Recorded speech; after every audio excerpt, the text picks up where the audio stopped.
Hello बच्चों, आज हम लोग क्लास 12th चैप्टर सोल्यूशन का नेक्स्ट टॉपिक पढ़ने वाले हैं। आज वाला जो टॉपिक है अब वो थोड़ा थ्योरी बेस्ड है, तो जिन बच्चों को न्यूमेरिकल्स नहीं पसंद है आज उनका मनपसंद टॉपिक स्टार्ट होगा।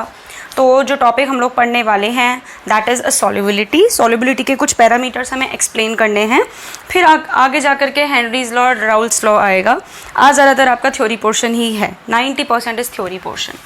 ठीक, तो सबसे पहले हम लोग समझते हैं कि सॉल्युबिलिटी टर्म का क्या मतलब होता है। वैसे मैं ऑलरेडी इस चीज़ को डिस्कस कर चुकी हूँ, बट आपको पता होना चाहिए what is the meaning of solubility. तो सॉल्युबिलिटी का मतलब होता है the amount of solute dissolved in a particular solvent at a, ये बोर्ड ना गिर जाए, ठीक है, solvent at a particular temperature to make a solution। ठीक है, तो सॉल्युबिलिटी ये बताता है कि किसी भी सॉल्वेंट में मैं एक पर्टिकुलर टेम्परेचर पर कितना सॉल्यूट डालूं जिससे मुझे एक सॉल्यूशन मिल जाए। इस चीज़ को हम लोग क्या बोलते हैं, सॉल्युबिलिटी बोलते हैं। ठीक है, अब यहाँ पर हम लोग पढ़ेंगे कि जो सॉल्युबिलिटी होती है वो किन किन फैक्टर्स पर डिपेंड करती है। टेम्परेचर, प्रेशर, ये सारे के सारे टर्म्स को हम लोग पढ़ेंगे। तो सबसे पहले हम इसका जैसे डेफिनेशन तो आपकी क्लियर हो गई। अब हमें यहाँ पर दो चीज़ें पढ़नी है। पहली चीज़ है आपके पास solubility of solid and liquid, उसके दो केसेस बनते हैं। नेक्स्ट है हमारे पास solubility of gas and liquid. पहला है solubility of solid in liquid, दूसरा है solubility of gas in liquid. एक एक चीज़ को हमें एक्सप्लेन करना है, यही आज का टॉपिक है, बहुत इजी है। स्टार्ट करते हैं।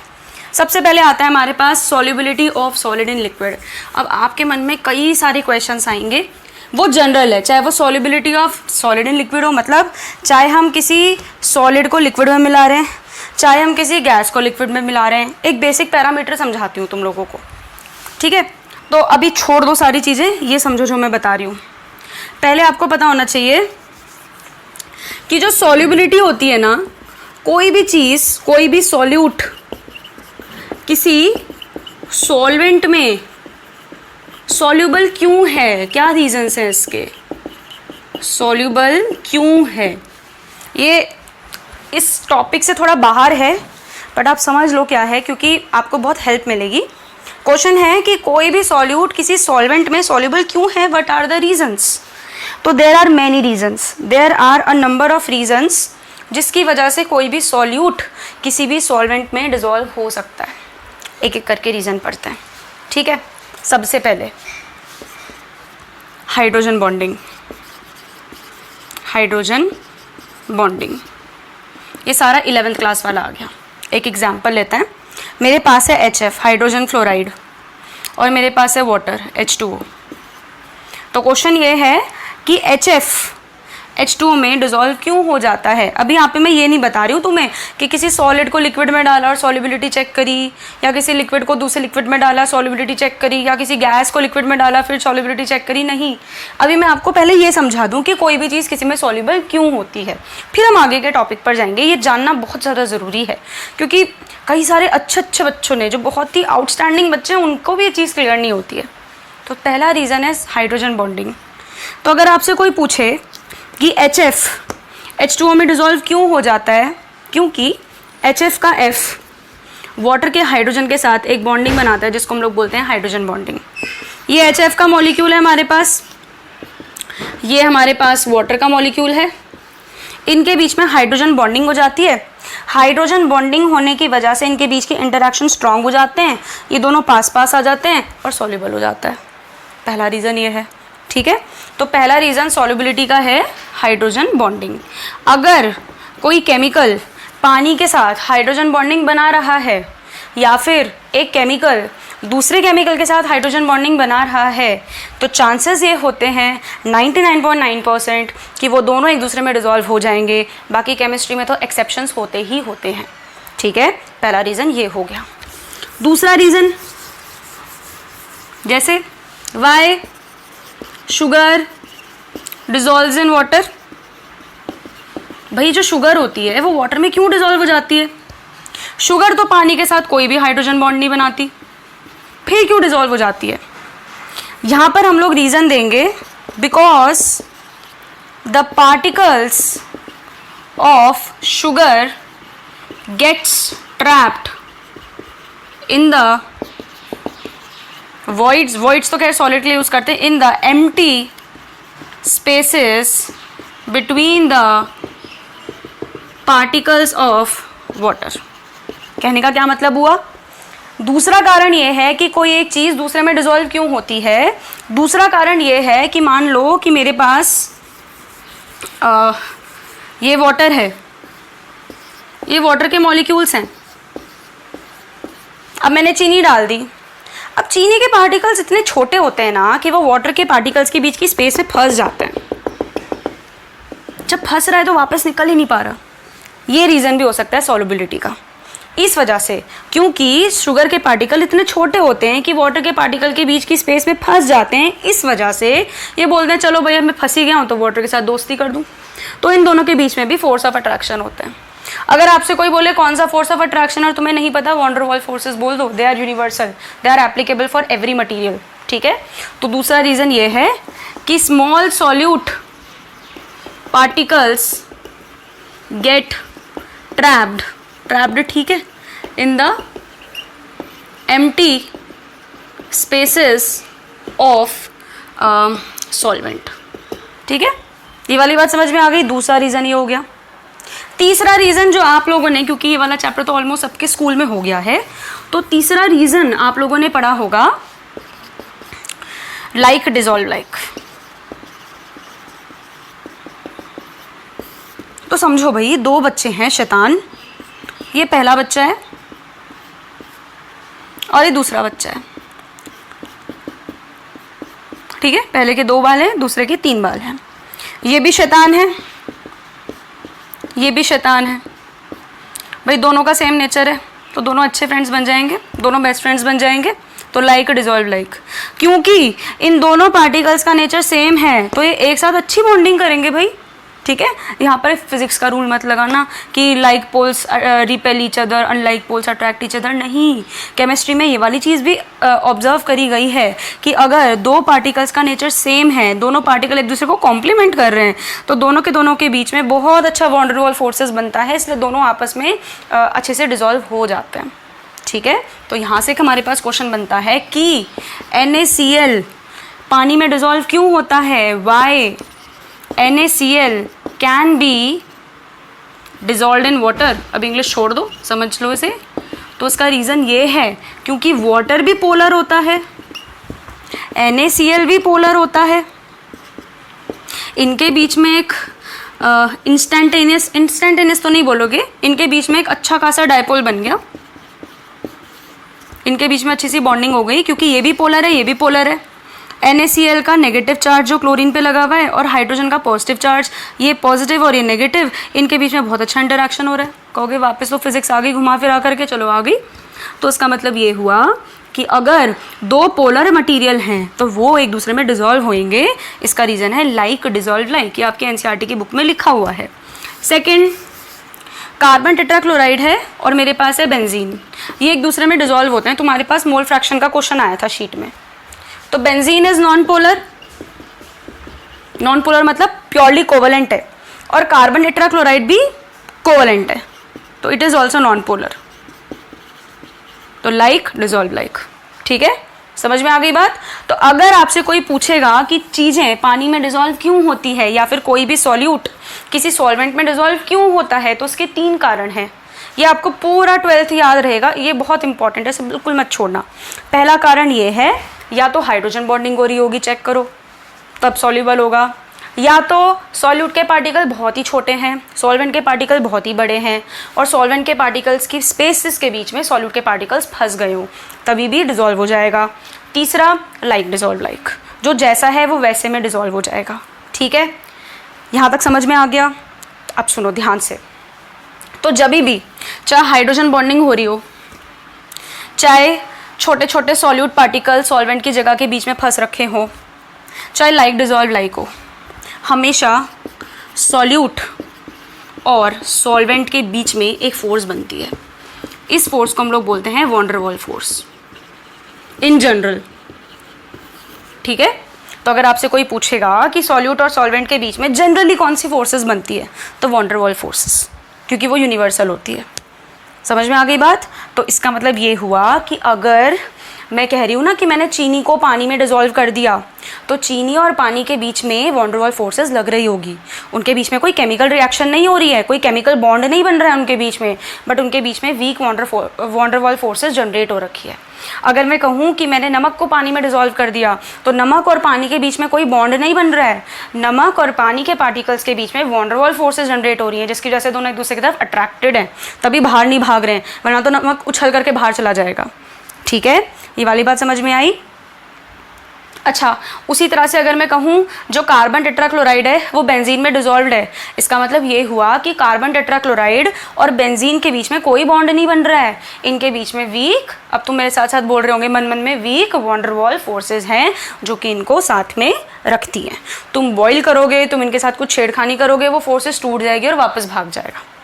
यहाँ तक समझ में आया? अब एक और टॉपिक समझो।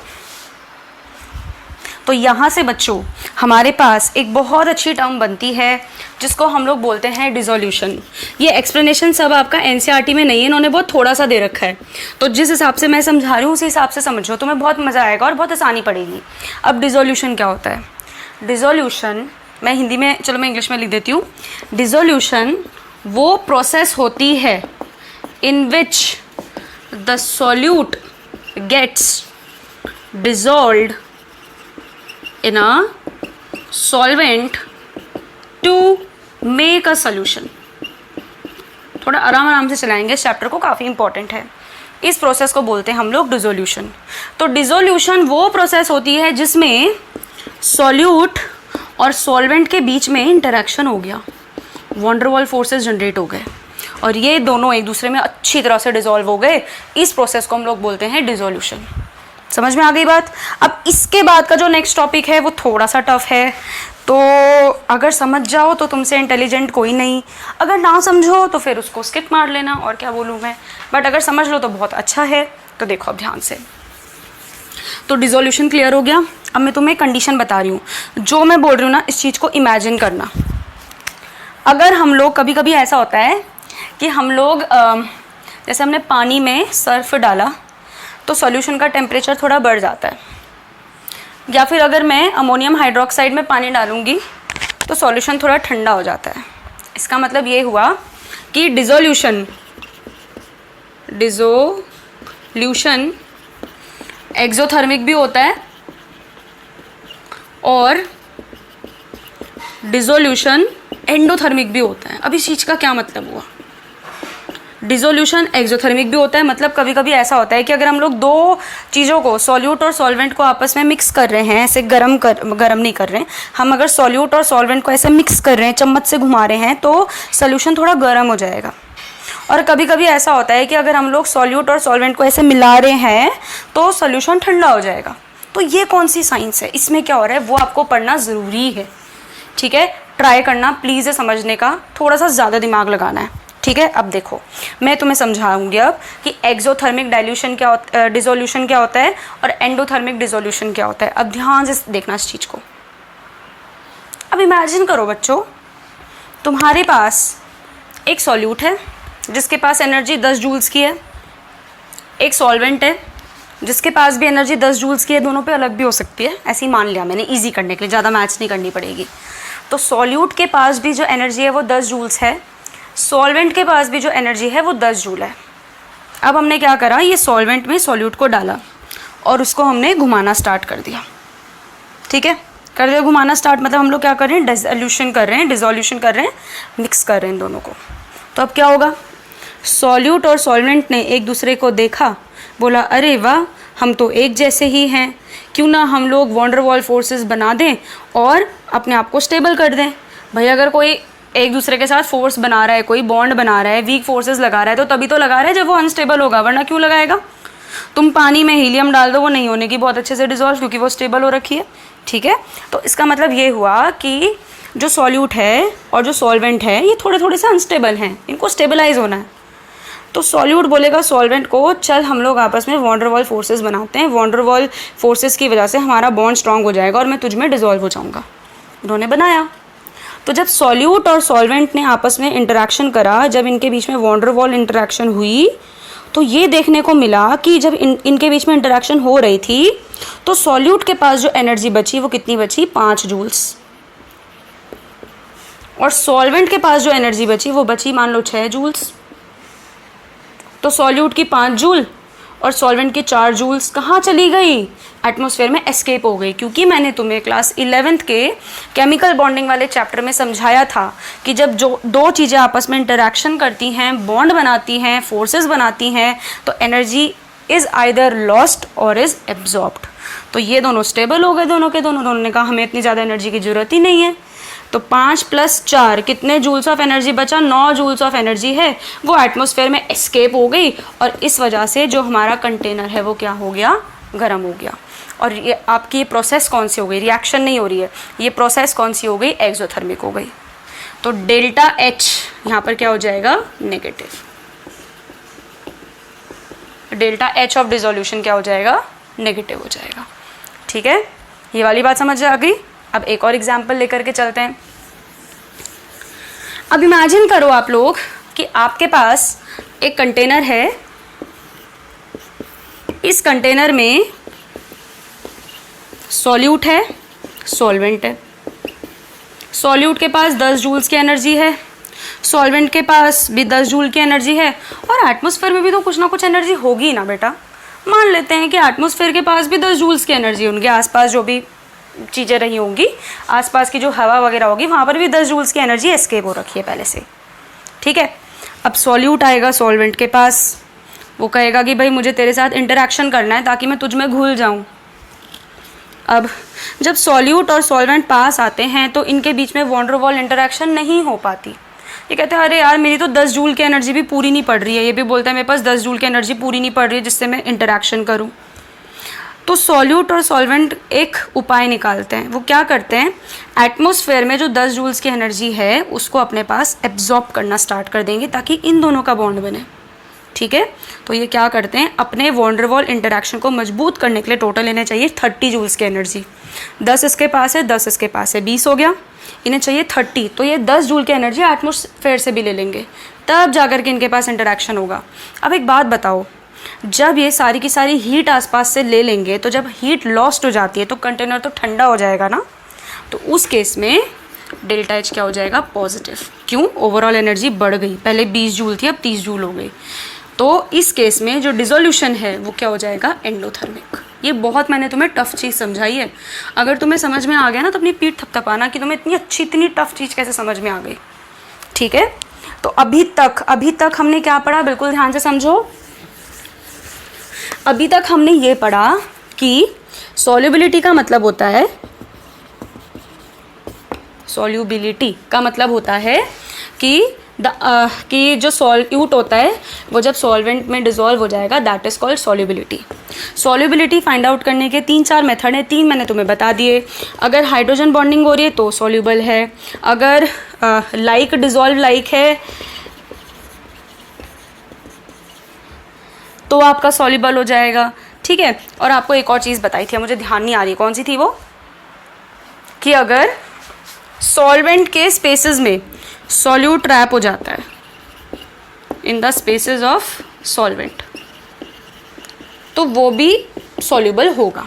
ठीक है, इसके बाद हमने पढ़ा था डिसोल्यूशन। डिसोल्यूशन का मतलब होता है the act of dissolving. Dissolution तब कहा जाता है कि when solute is dissolved in the solvent, then we can say that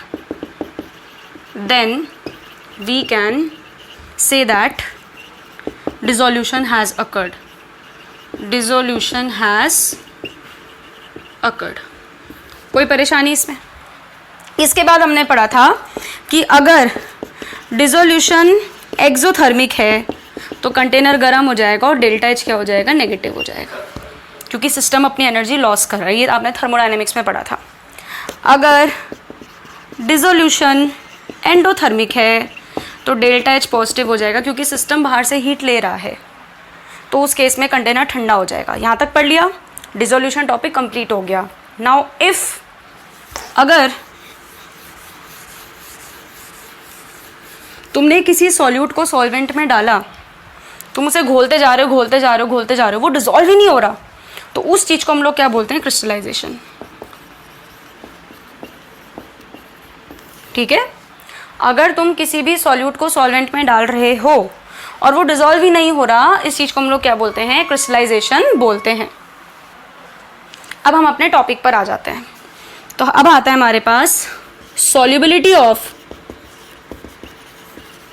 solid in liquid. Solubility of solid in liquid. अब हम ये पढ़ेंगे कि जब सॉलिड किसी भी लिक्विड में डिसॉल्व होता है तो क्या क्या पैरामीटर्स हमें फॉलो करने हैं। तो सबसे पहले आपको पता होना चाहिए कि सैचुरेटेड सॉल्यूशन क्या होता है।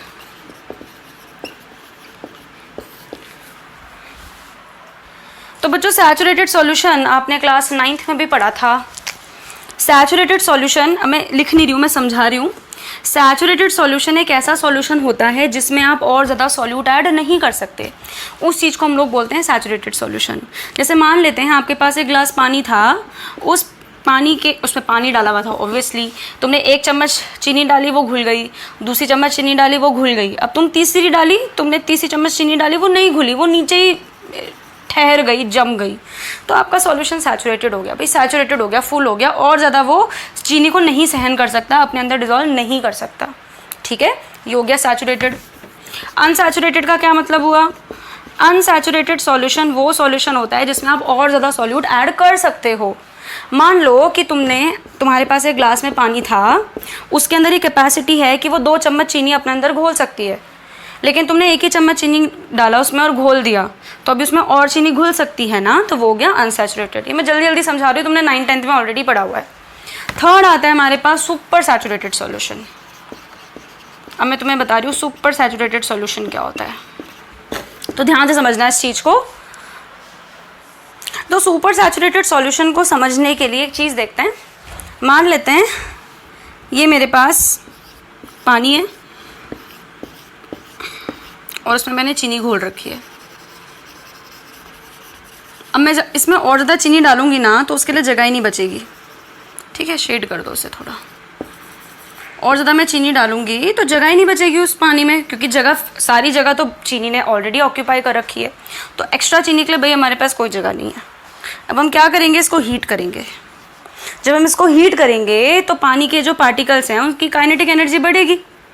जब काइनेटिक एनर्जी बढ़ेगी तो वो बेचारे भागेंगे। भागने की वजह से क्या होगा, उनके बीच में स्पेस बढ़ जाएगी, तो और ज़्यादा चीनी फिट हो सकती है। तो ये हो गया सुपर सैचुरेटेड सॉल्यूशन।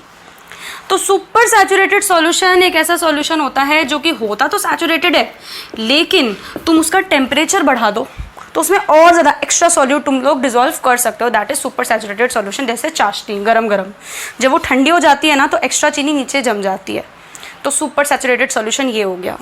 यहाँ से हमारे पास आता है effect of temperature on solubility of solid in liquid। तो अगर हम लोग टेम्परेचर बढ़ाते हैं तो सॉल्युबिलिटी भी बढ़ जाती है। ठीक है, टेम्परेचर घटाओगे तो सॉल्युबिलिटी भी मन मन में तुम्हारा आंसर आ रहा होगा, घट जाती है। इसका बेस्ट एग्जांपल ये है कि अगर तुम्हें ठंडे पानी में चीनी घोलनी है तो वो नहीं घुलेगी, गर्म पानी में चीनी घोलोगे तो बहुत अच्छी घुलेगी। इसका मतलब ये हुआ कि बिकॉज द पानी वॉज गर्म तो चीनी अच्छे से घुल गई, because the temperature was high. ठीक है, तो जब हम किसी सॉलिड को लिक्विड में घोलते हैं तो जितना ज़्यादा टेम्परेचर बढ़ाओगे उतनी ज़्यादा सॉल्युबिलिटी भी बढ़ जाएगी। इतनी बात क्लियर हो गई आप लोगों को। अब नेक्स्ट आता है हमारे पास effect of pressure on the solubility of solid in liquid. अब इसको भी समझ लेते हैं। अब नेक्स्ट आता है हमारे पास इफेक्ट ऑफ प्रेशर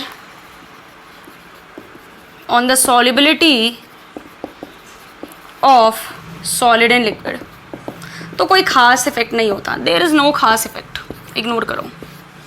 ठीक है, प्रेशर तुम कितना भी बढ़ाओ कोई इतना खास फर्क नहीं पड़ता इन ऑफ सॉलिड इन लिक्विड में। ठीक है, अब नेक्स्ट एक टॉपिक मैं तुम्हें बता देती हूँ, फिर ये सॉलिड एंड लिक्विड वाला टॉपिक खत्म हो जाएगा। उसका नाम है डायनेमिक इक्विलिब्रियम। अब उसको समझते हैं कि क्या होता है। अब बच्चों डायनेमिक इक्विलिब्रियम पढ़ते हैं कि डायनेमिक इक्विलिब्रियम होता क्या है। एक छोटा सा एग्जांपल देखो कि मेरे पास 10 बच्चे हैं। आज मेरे पास 10 बच्चे हैं ट्यूशन में। एक बच्चा नया आया और एक बच्चा चला गया। कितने रहे? 10 रहे। नेक्स्ट डे 2 बच्चे नए आए और 2 बच्चे चले गए। कितने रहे? 10 ही रहे।